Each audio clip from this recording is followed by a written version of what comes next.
ఆర్తధ్వని సిలువ ధ్వని వినువారి హృదయాలలో విజయధ్వని.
యేసును నేను నమ్మెదను, యేసుని నేను చాటెదను, యేసులోనే నిలిచి ఉండేదను.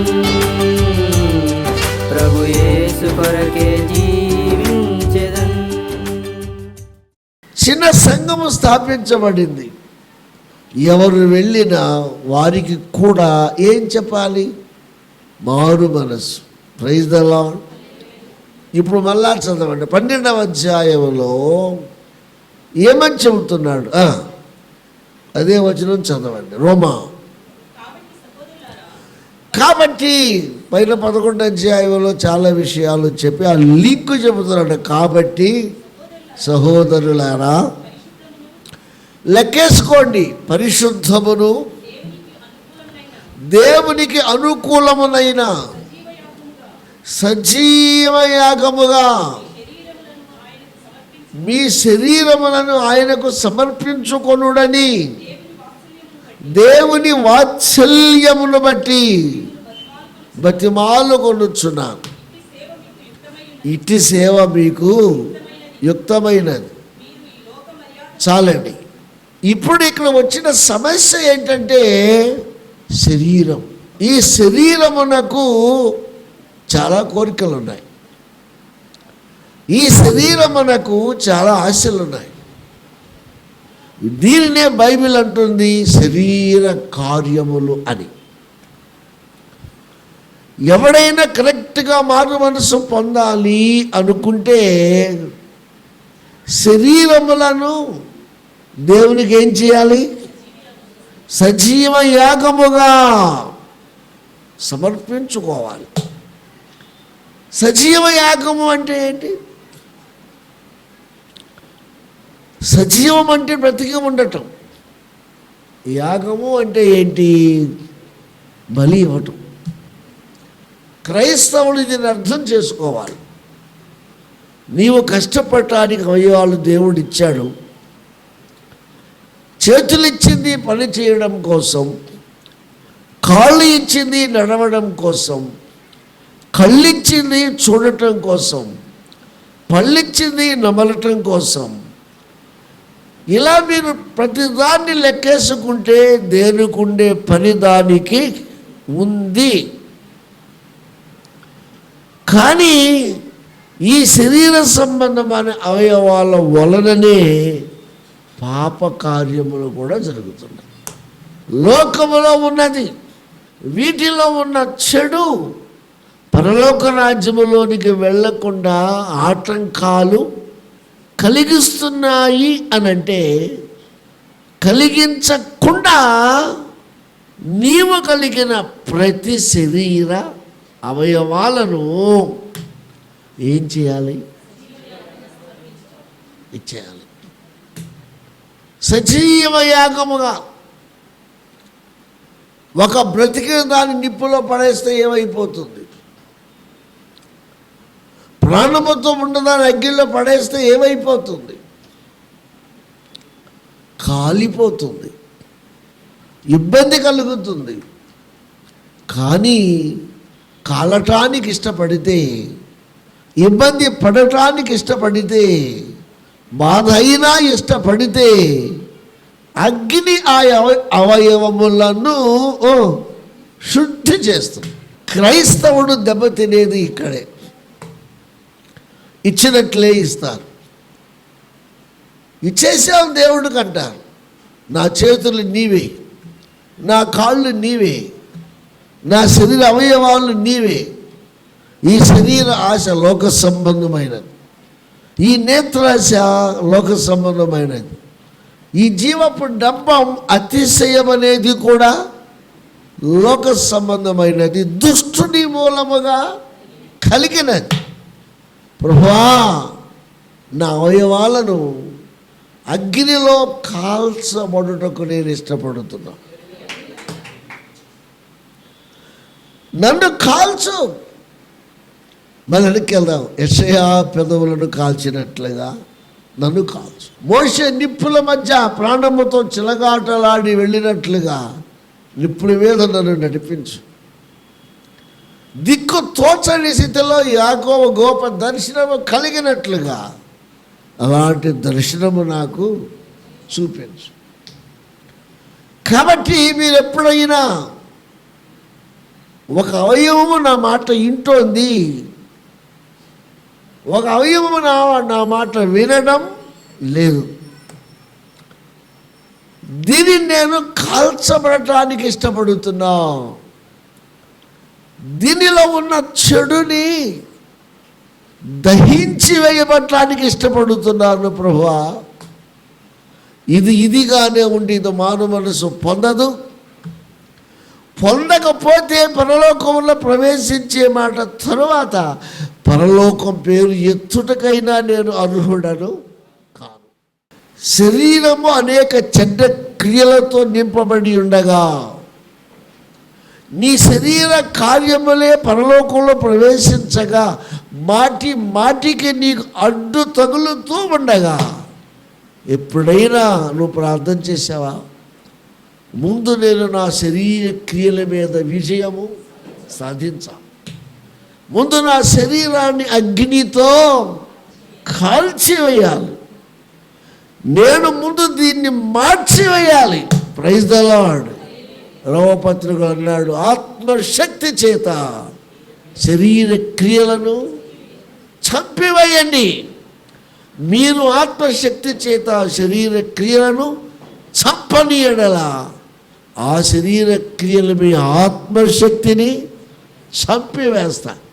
శరీరానుసారముగా ప్రవర్తించుటకు మీరు దానికి రుణస్థులు కారు.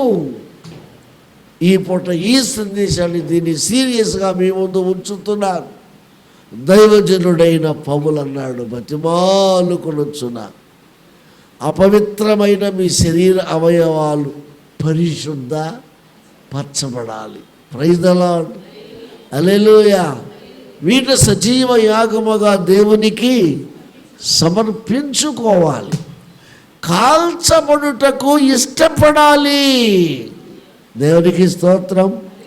కాల్చబడుటకు ఇష్టపడాలి. ఇది మరి ఎలా సాధ్యమేనా? యెషయాకి సాధ్యమైంది మనకు సాధ్యము కాదా? మోషేకు సాధ్యమైంది మనకు సాధ్యము కాదా? నరహంతకుడైన పౌలుకు సాధ్యపడింది మనకు సాధ్యము కాదా? అందుచేత క్రైస్తవుడు ఆలోచించాలి. ఒక చిన్న ఎగ్జాంపుల్ మీకు చెప్తాను. దీన్ని కాల్చని ఎడల, ఇది పుట్టము వేసినట్టు కాల్చివేయబడని ఎడల, పొందవలసినంత శుద్ధి పొందని ఎడల ఎంత ప్రమాదమో మీకు చెప్తాను. నేను కొన్ని సంవత్సరాల క్రితం తాడేపల్లిగూడెం స్పీకర్గా వెళ్ళాను. నేను సేవను ప్రారంభించింది కూడా తాడేపల్లిగూడెం తాలూకా పెదనిండ్ర కొలను. ఆ సంస్థ నాయకుడి సొంత ఊరు అది, కొల్లేరు ప్రాంతం. ఆ నీళ్ళతో వచ్చి కైగుల దగ్గర మారినదే కొల్లేరు. ప్రపంచ వింతల్లో ఒక వింత.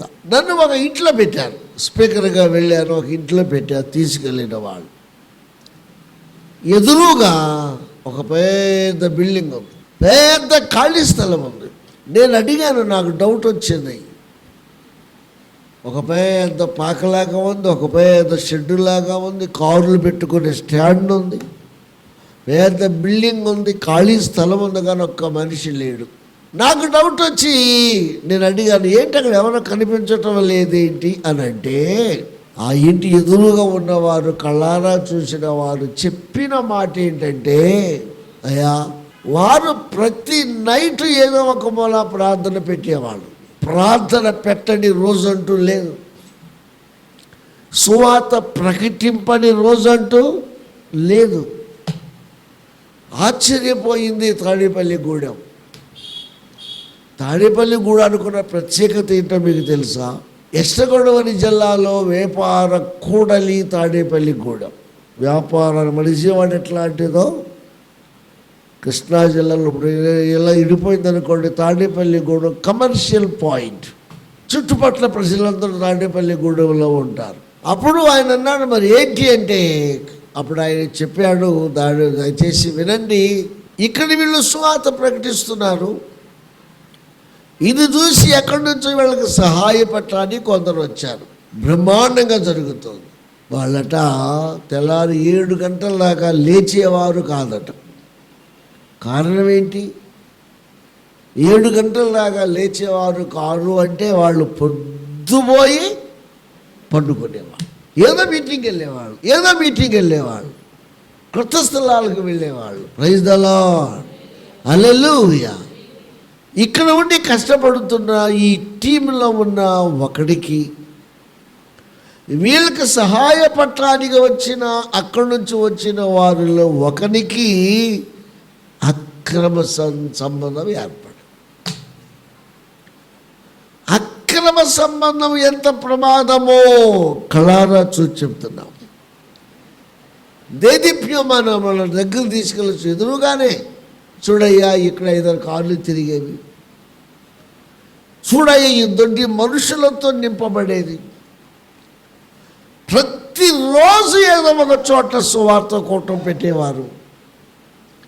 వాళ్ళ శరీర క్రియలు జయించలేక, శరీర క్రియలను మార్చుకోవలసినంతగా మార్చుకోలేక, అగ్ని చేత వాటిని కాల్చబడుటకు ఇష్టపడక, నిలువెచ్చగా వారు ఉన్నందువలన మేమే ఆశ్చర్యపోతున్నాము. సేవంతా సర్వనాశనం అయిపోయింది. తాడేపల్లిగూడెం అంతా తలదించుకున్నంత పని అయింది. బైబిల్ చెబుతుంది, మీ పాపము మిమ్మలను తరుమును, మీ పాపం మిమ్మల్ని తరిమి పట్టుకొనును, దానిని ఆధారము చేసుకొని మరణము నీడవల్లి మిమ్మలను ఎటాడు. ఆశ్చర్యపోయాను నేను. ఆ మాత్రం జయించలేకపోయారా?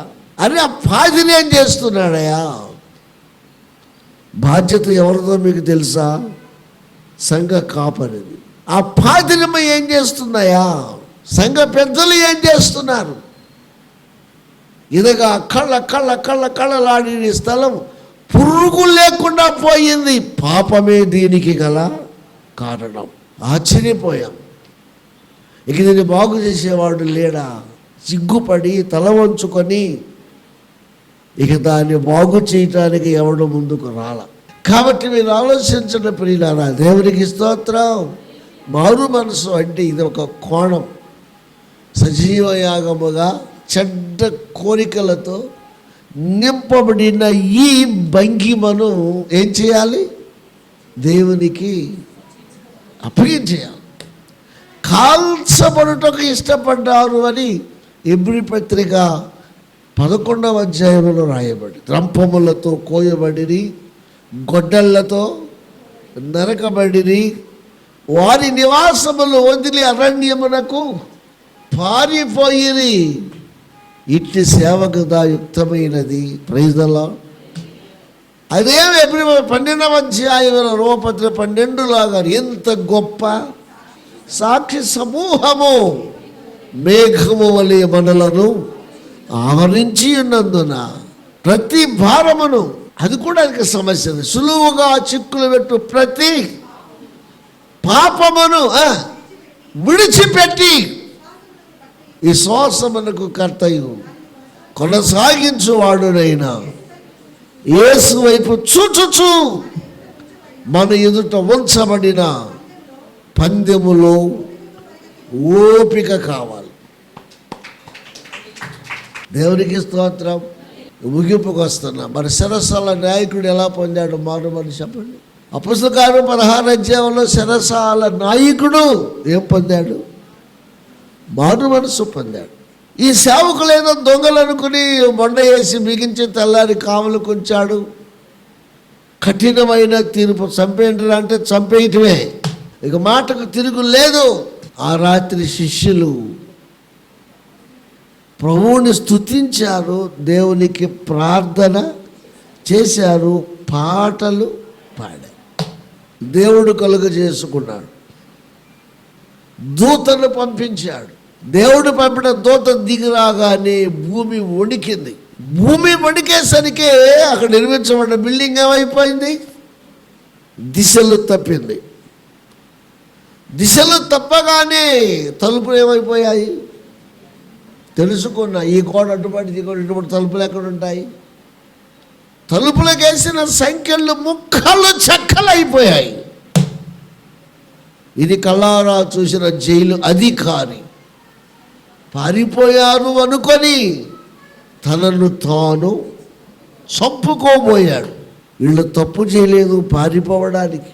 శిరసాల నాయకుడితో అంటున్నాడు దైవజనుడైన పౌలు, అయ్యలారా నీవు ఏ హానియో చేసుకొనవద్దు, మేము పారిపోయే దొంగలము కాదయ్యా, మా సమస్తము దేవుని సేవకు అంకితము చేసుకున్నవారు, ప్రాణత్యాగాలకైనా సిద్ధం. I'm ready to die, we are ready to die, మేము సావటానికి సిద్ధం.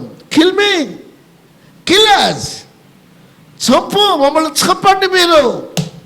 డోంట్ ఫియర్ ఎనీ సిచ్యుయేషన్, దేనికి భయపడేవారం కాదు, నువ్వు ఏ హాని చేసుకో. అప్పుడు ఆ శిరసాల నాయకుడు అయ్యలారా, అప్పుడులాగా ఏరా అరే ఒరే అన్నవాడు, అయ్యలారా రక్షణ పొందుటకు మేమేమి చేయాలి? వెంటనే జవాబు, ప్రభు అయిన యేసునందు విశ్వాసము అప్పుడు నీవును నీ ఇంటి వారును రక్షింపబడతారు. అర్ధరాత్రి ఇంటికి తీసుకువెళ్ళి గాయాలు కడిగి దాని కట్లు వేసి అరే తెల్లారేపాటికి బాప్తిసం పొందేశారు. నీవు రోమీయుడు కదా, నీకేం పట్టిందంటే రోమీయుడు గీమీయుడు, దేవుని రాజ్యము సమీపించు. దేవుని రాజ్యమును గురించి బోధించే బోధకులు వీళ్ళు. యేసు క్రీస్తు పరలోక రాజ్యం వెళ్ళడానికి మార్గము సుగమనం చేసిన గనులు వీళ్ళు. మేము యేసు ప్రభుని నమ్మాము, దేవునికి స్తోత్రం. మరి ఉద్యోగం పోతే పోనేవయ్యా, మరి నిన్నేదన్నా చేస్తారేమో, మీరు ఏమన్నా చేసుకోండి. మేము బాప్తిసం పొంది క్రిస్టియన్ కుటుంబంగా మారిపోయాం. ఈయన ఒక్క రోజులో మారు మనసు పొందైతే సౌలుగా ఉన్నప్పుడు అననీయ దగ్గర 3 రోజుల్లోని బాప్తిసం పొందేశాడు. Praise the Lord. అపొస్తలుల 2వ అధ్యాయం ప్రకారం ఒక్క పేతురు ప్రసంగానికి 3000 మంది రక్షింపబడ్డారు. కాబట్టి ఒక్కసారి ఆలోచన, పరలోక రాజ్యం సమీపమే, ప్రభువే పరలోక రాజ్యం. దేవుని రాజ్యం ఒకటి ఉంది, దాని వివరాలు తనకు రెండు కలిపి మీకు అర్థం కాదు. పరలోక రాజ్యం సమీపమే, దగ్గరకు వచ్చింది. హల్లెలూయా. యేసే పరలోకం, యేసే తెచ్చాడు దానిని. అయితే ప్రవేశించాలి అంటే ఏం పొందాలి? మారు మనసు పొందాలి. పాప సంబంధమైన శరీరాలు దహించబడాలి. సాతాను స్వాధీనం వల్ల ఉన్నటువంటి అవయవాలు కాల్చబడాలి. చెప్పండి, మార్చబడాలి. పేతురు తన పత్రికలు అన్నాడు, కొలిమిలో వేయబడాలి అని. హల్లెలూయా. మీరు ఒక్కసారి ఆలోచించి, ఎన్నడైనా దావీదు అన్నాడు, నా పెదవులు దేవునికి ఇచ్చేసానన్నాడు, నా నాలుకను దేవుడికి ఇచ్చేసానన్నాడు, నా చేతులను దేవుడికి ఇచ్చేసానన్నాడు. టాప్ టు ది బాటమ్ అని కాళ్ళు మొదలు నైండెత్తానికి దేవునికి అంకితం చేసేసాను అని చాలక అనంతరాత్మతో చెప్పాడు, నా ప్రాణమా యెహోవా అని, అంతరంగంలో సమస్తమైన పరిశుద్ధ నామమును ఆడ చేసిన ఉపకారములలో దేనిని. ఇది భక్తి అంటే. ఇలాంటి క్రైస్తవులు కావాలి, ఇలాంటి క్రిస్టియన్స్ రావాలి. మాయమాటలు చెప్పేవాళ్ళు కాదు, కాల్చబడటకు ఇష్టపడక ఇష్టానుసారంగా జీవించే నామకత క్రైస్తవులు కాదు. యేసయ్య కావాల్సి స్వచ్ఛమైన గొర్రెపిల్ల రక్తములో కడుగబడి శుద్ధీకరించబడిన వధువు సంఘము లాంటి వారు కావాలి. మరి సమర్పించుకుందామా? ఇష్టపడదామా? ఈ వాక్యం నీతో మాట్లాడి ఉంటే రేపటికి వాయిదా నువ్వు వేయదు. దేవునికి స్తోత్రం. ఇదే మీకు అనుకూలమైన సమయం, నేడే రక్షణ దినం. అటు ధన్యత దేవుడు మనకు దయచేయను గాక. చిన్న ప్రార్థన చేసుకో. మీ గురించి మీరు ఆలోచించండి. Think about yourself. You think about your sins. You think about your nominality. You think about your sacrifice లేని జీవితం, మారు మనసు లేని జీవితం. ఒక్కసారి పునర్విమర్శ చేసుకుందాం. నీ మనస్సాక్షి నీ మీద నేరారోపణ చేస్తే ఇప్పుడే నీ శరీరమును కాల్చబడుటకు అప్పగించి ఇష్టపడు. ఇది దేవునికి యుక్తమైన సేవ. తండ్రి మీ నామమునకు స్తోత్రం. సేవను ఎక్కడ ప్రారంభించారు అనేది ఒక అంశం. సేవలో మొదటగా మీరు తీసుకుని బోధించిన సబ్జెక్ట్ ఎలాంటిది అనే ఒక అంశం. వీటన్నిటికంటే ముందు 40 రోజులు ఏమీ తినకుండా కటిక ఉపవాసము చేసి దుష్టుడైన సాతానుని శరీర సంబంధమైన కోరికలను జయించిన విషయం మేము ధ్యానము చేస్తూ వస్తున్నాం. ఈరోజు మీ దాసుని ద్వారా మీ బిడ్డలతో మీరు మాట్లాడినందుకు స్తోత్రాలు. కాల్చబడుటకు ఇష్టపడే మనసు, దహించబడుటకు ఇష్టపడే మనసు, అపవిత్రతను తొలగించి పరిశుద్ధతలోనికి అడుగు పెట్టే మనసు ఈ బిడ్డలకు దయచేయండి తండ్రి. కాల్చబడకుండా, మారు మనసు పొందకుండా నిరంతరము గెలుపు ఓటల మధ్య ప్రయాణము చేస్తూ ఉంటే, జీవితము నామకార్థంగా గడుపుతూ ఉంటే ఎప్పుడు మారుతారయ్యా ఈ జనం? ఎప్పుడు కాల్చబడతారు? ఎప్పుడు దహించబడతారు? సులువుగా చిక్కులు పెట్టే పాపాన్ని ఎప్పుడు జయించగలుగుతారు? I am perfect like you, నీ వల్లే నేను పర్ఫెక్ట్ అని ఎప్పుడు చెప్పగలుగుతాను. హల్లెలూయా, హల్లెలూయా. యేసయ్యా మీరు మాట్లాడారని మేము నమ్ముచున్నాం, మీరు హెచ్చరించుచున్నారని మేము నమ్ముచున్నాం, మేము బతిమాలు కొనుచున్నాము. ప్రభువా పరిపూర్ణమైన మార్పు దయచేయమని బతిమాలు కొనుచున్నాం. చేతులు ఎత్తి నమస్కారం చేస్తున్నాము. మీరు మారకపోతే ప్రమాదమని పదే పదే హెచ్చరిస్తున్నాము. దేవుని రాజ్య పరలోక రాజ్యము సమీపమే. ప్రవేశించాలంటే మార్పు కావాలి, మారు మనసు కావాలి. ఆదాము వల్ల కలిగిన శాపము నుండి విడుదల, మరణం నుండి విడుదల, దుష్టు నుండి విడుదల, శరీర కోరికల నుండి విడుదల.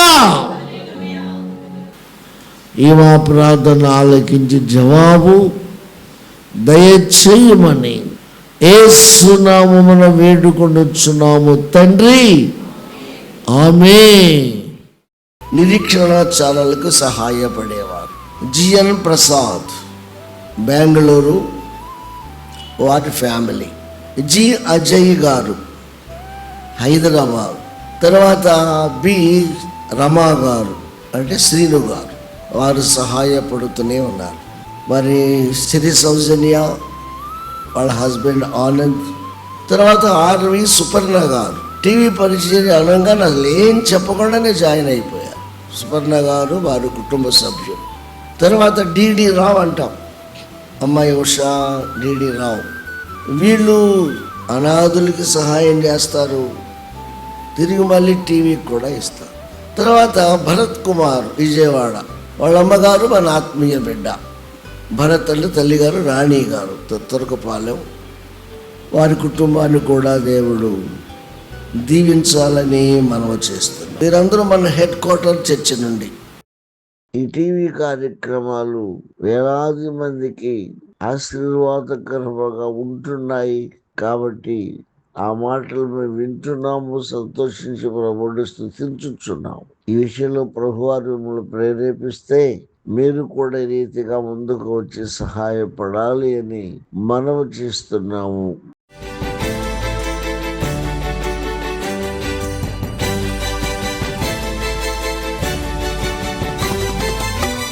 యేసుని మాటలు వినగా వినగా మనసుకు శాంతి, ఆత్మకు రక్షణ.